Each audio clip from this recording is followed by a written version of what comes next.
long married, he lived in this house here. He taught for Merton College, so he studied at Exeter, and he was a really brilliant student before the First World War. And of course he had to fight in the First World War as well.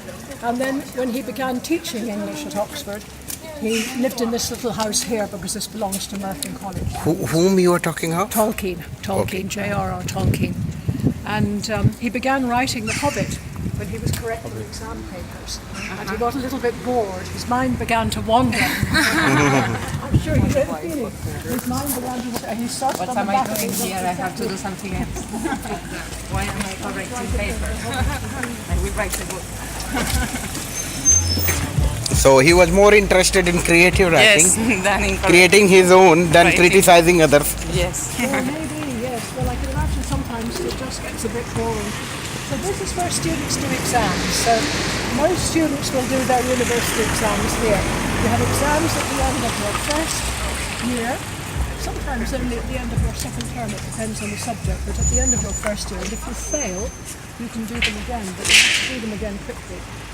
If you've had a problem, I mean, if there's been some tragedy in the family or you've been really ill, then of course you can be given a year to do them again.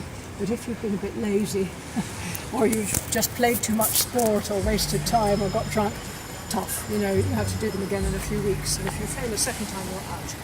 Okay. So to study at Oxford, you have to have very good marks in your final exams at school. And last year there were nearly around 19,000 candidates for 3,200 places at undergraduate level. So it's quite hard to get a place at Oxford. And then they say, okay, they interview you in the college, you have to choose a college to apply. If you can't choose university computer chooses a college for you. And you then visit colleges and you choose whichever one you feel like. You also get an interview in a college you didn't choose.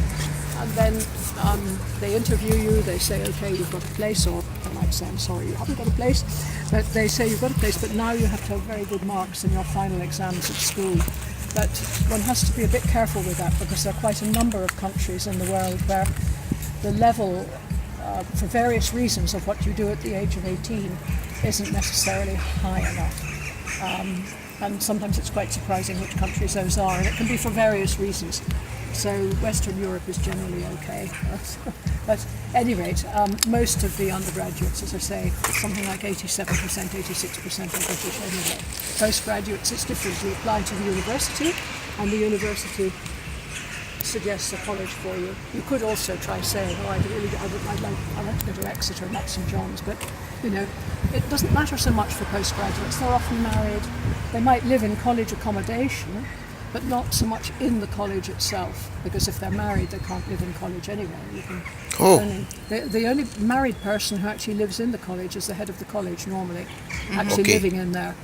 And the married students are not supposed to get education from here. Well, they can be married, but you can't just live in the college. You could live in maybe married accommodation if they have married accommodation, but not actually in the college itself. It would be in an annex or in flats that the college owns or something like that. So, and it was only at the time of the Reformation, at the time of the middle Elizabeth I, middle of the 16th century, that they allowed the head of a college to get married.